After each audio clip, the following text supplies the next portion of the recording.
이 시간 우리에게 주신 말씀은 신약 성경 1쪽에 있는 마태복음 1장 1절 말씀입니다. 제가 받들어 읽겠습니다. 아브라함과 다윗의 자손 예수 그리스도의 계보라. 아멘.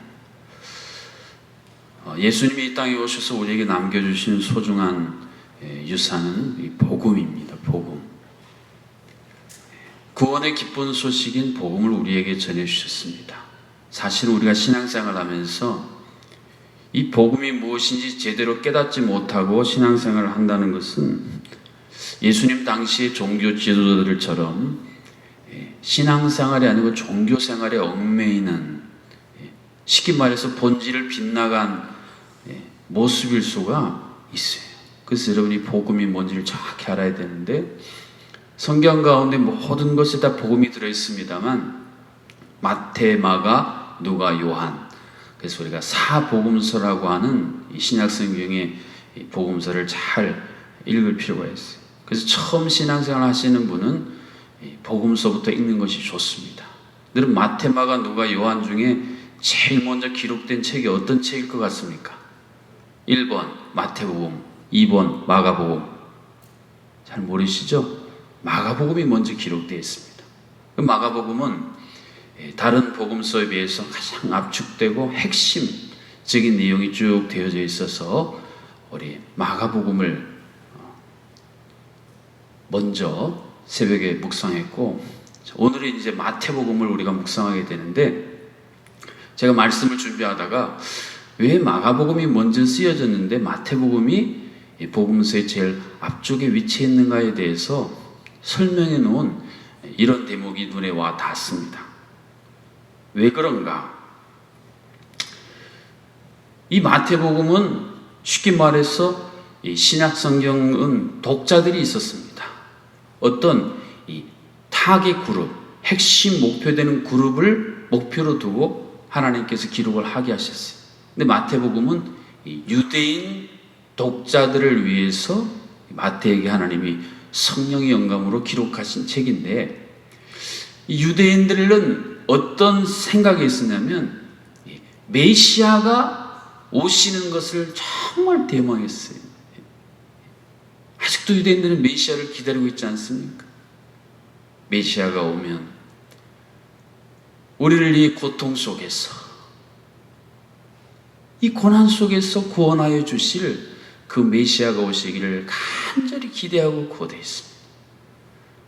그래서 하나님께서는 마태를 통해서 그 유대인들에게, 야, 너희들이 기다리는 메시아가 바로 예수 그리스도야.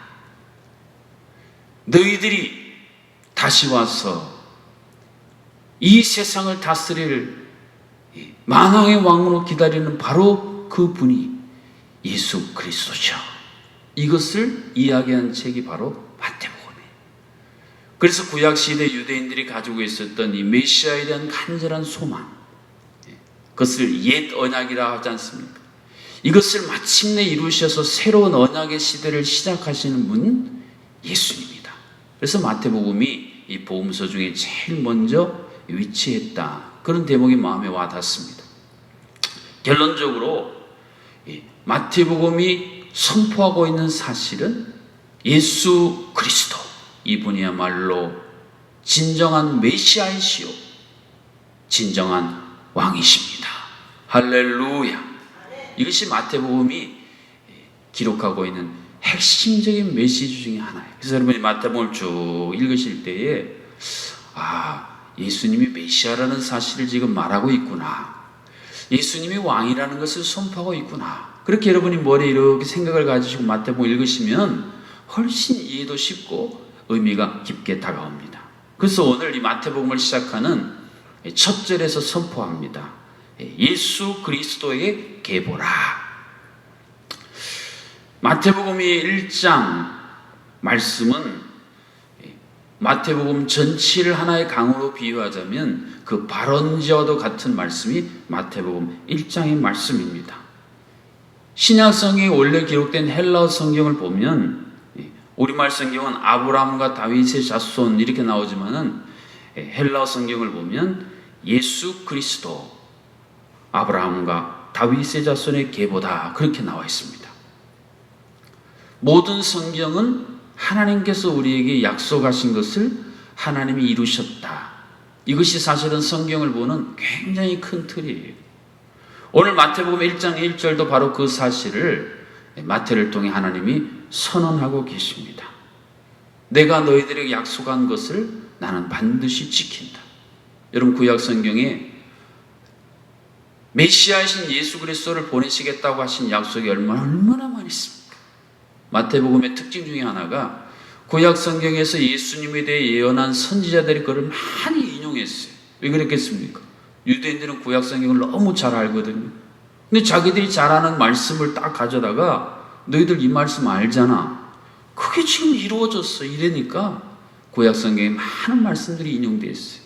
한번 따라해보세요. 하나님은 약속을 반드시 지키신다. 아브라함과 다윗의 자손 예수 그리스도의 계보라. 이 한 구절 안에 들어있는 핵심적인 내용이에요. 우리가 마태복음을 쭉 묵상을 하면서 우리 마음속에 어떤 소망을 품을 수 있겠습니까? 하나님께서 약속하신 것을 반드시 이루신다. 그러면 하나님께서 여러분을 하나님의 자녀로 성도로 부르시면서 어떤 약속들을 주셨습니까? 하나님께서 내 평생 신앙의 여정 속에서 내게 주신 어떤 약속들이 있지 않으세요? 그 잊어버리고 땅에 묻어둔 약속을 다시 환기시킨다. 요즘에 코로나 때문에 실내 공기를 환기시키, 겨울이 되니까 환기가 안 돼서 지금 어렵다는 뉴스가 나오잖아요. 우리의 마음도 우리 영도 마찬가지예요. 하나님께서 우리 안에 준 좋은 것들이 있는데 이것이 다시 한번 환기가 되어져서 내 삶의 중심에 탁 부상되고 내 인생의 중심 속에 그것이 보여져야 되는데 이게 밑에 가라앉아 있고 한 달한테 받은 자처럼 땅속에 묻어두고 내 현실 내 눈앞에 보이지 않기 때문에 우리는 광야 이스라엘 백성들처럼 계속 절망하고 절망이 쌓여서 불평하고 원망하는 인생으로 살다가 그냥 끝나버리는 거예요. 하나님께서 내게 주신 소중한 약속들, 내게만 주신 소중한 약속들, 그 약속들이 이 마태복음을 묵상하면서 우리 안에 다시 살아나고 눈에 선명하게 보이고 그것을 바라보고 나아가는 우리 모두가 될 수 있기를 주님의 이름으로 축복합니다. 그런데 예수님이 계보하면서 아브라함과 다윗의 자손이랬습니다. 이 아브라함의 자손이시고 다윗의 자손이시다. 이 예수님의 계보를 설명하는 이 두 단어는 굉장히 중요한 의미를 갖고 있습니다. 여러분, 아브라함은 어떤 존재였습니까? 하나님께서 아브라함을 갈대아 우르라는 저 이방 땅에서 하나님도 모르는 그를 부르시고 택하시잖아요. 아브라함의 아버지는 뭐 하는 분이었습니까? 우상 만들어서 파는 분이었어요. 그런데 하나님이 전혀 하나님의 사람, 하나님의 자녀로 어울리지 않는 아브라함을 은혜로 부르시잖아요. 그러면서 아브라함에게 약속을 주십니다. 뭐라 그럽니까?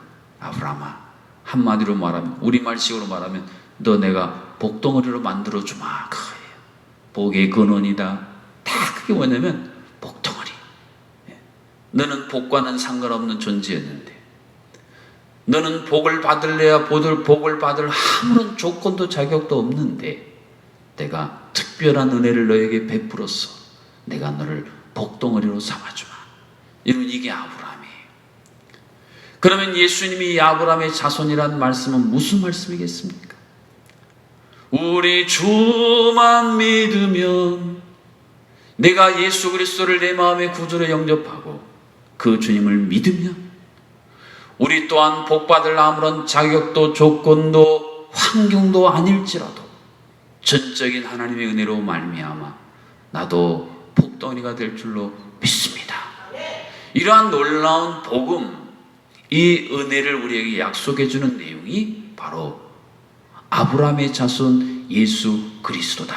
이 안에 담겨져 있는 소중한 의미.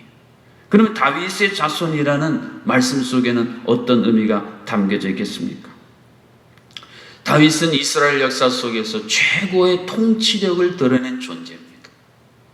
이스라엘의 주변 나라들에게 늘 침략만 받고 이 주변 나라들에게 늘 조공만 바치던 나라가 주변 나라를 다 점령해서 다른 나라로부터 조공을 받았던 거의 찾아보기 힘든 왕이 다윗이.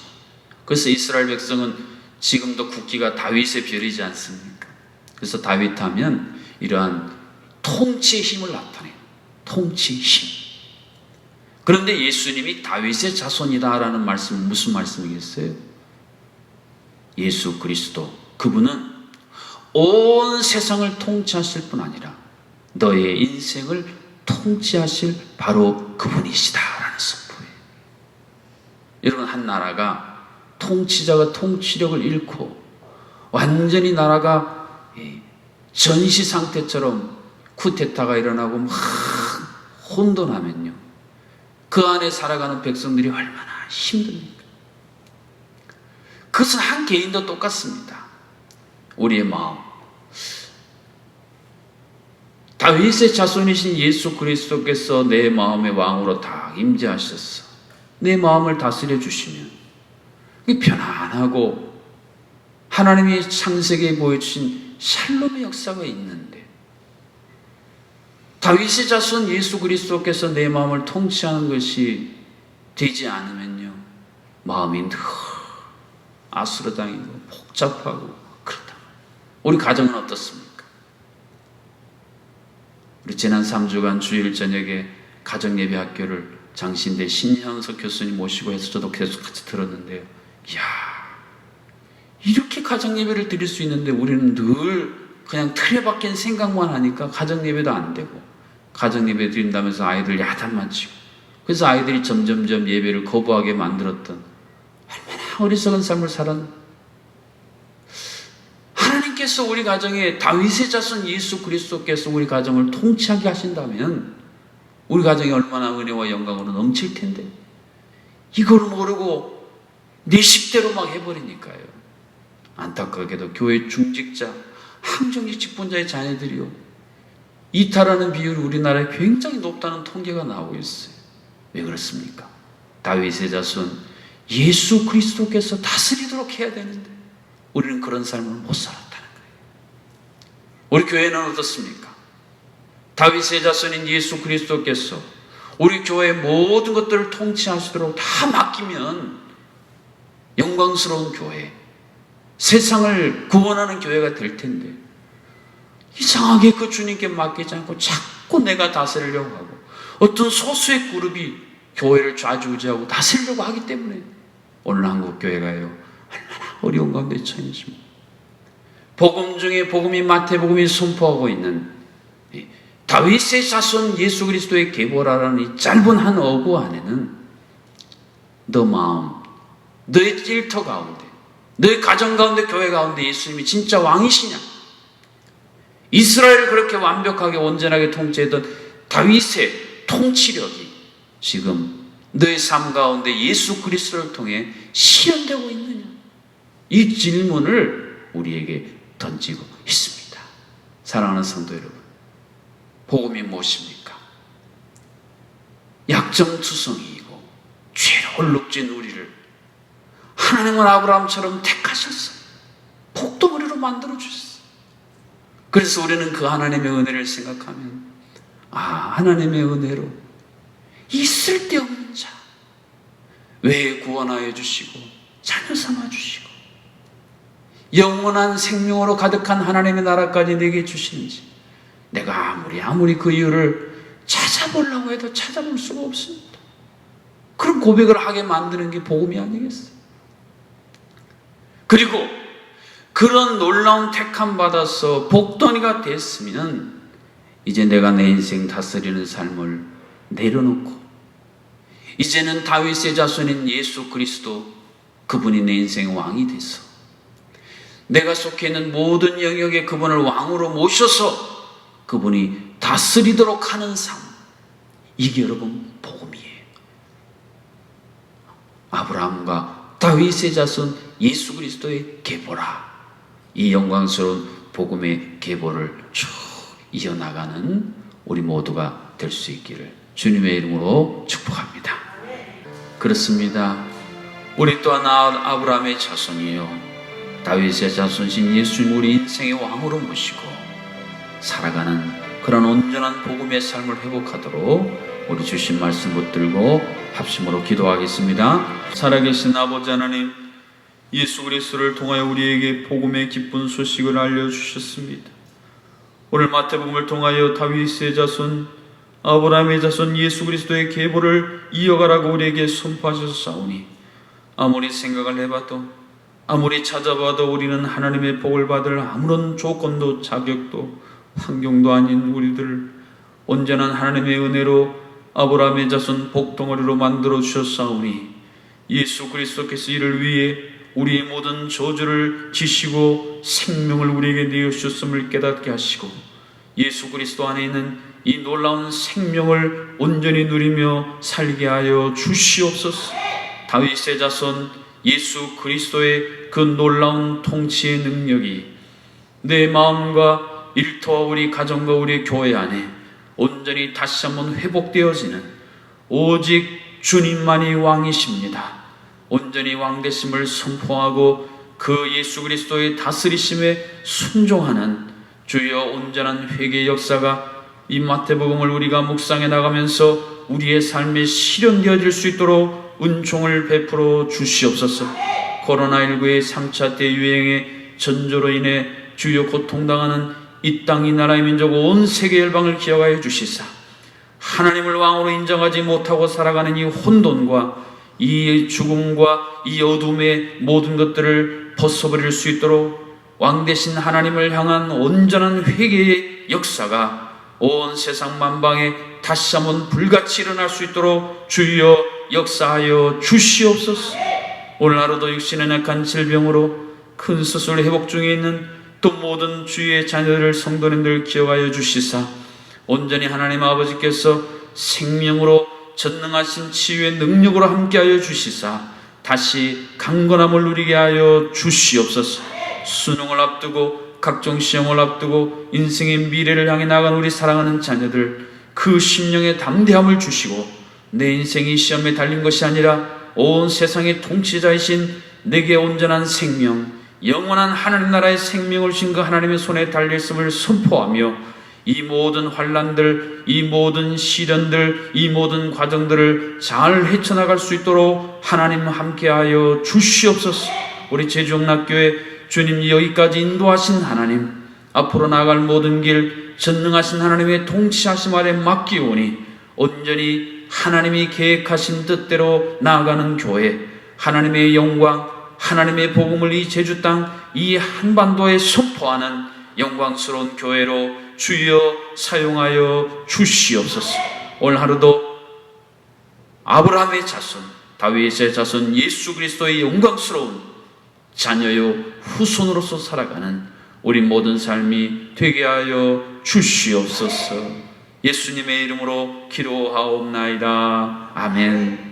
이제는 우리에게 오셔서 이 놀라운 생명, 이 놀라운 하나님의 통치 아래 살아가는 영광을 우리에게 주시기 위해 모든 저주 고통 홀로 담당하신 우리 주 예수 그리스도의 놀라우신 은혜와 참으로 우리를 아무런 조건도 이유도 없이 자녀 삼으시고 이 영광스러움의 자리에 친히 우리를 초청하여 주신 하나님 아버지의 크신 사랑하심과 이것이 내 개인의 확신이 아니라 하나님이 우리에게 주신 은혜의 힘을 깨닫게 하여 주시는 보혜사 성령 하나님의 교통하심이 오늘 하루 이 놀라운 복음에 다시 한번 감격하고 우리 안에 주셨던 이 놀라운 복음들이 다시 한번 환기되어짐으로 말미암아 그로 인해 우리의 이 모든 재난과 고난을 뚫고 나가리라 결단한 모든 하나님의 백성들 가운데에 오늘 하루 우리의 삶 가운데에 이 땅이 나라면서 온 세상 열방 위에 이제로부터 영원토록 함께하여 주시기를 간절히 축원하옵나이다. 아멘.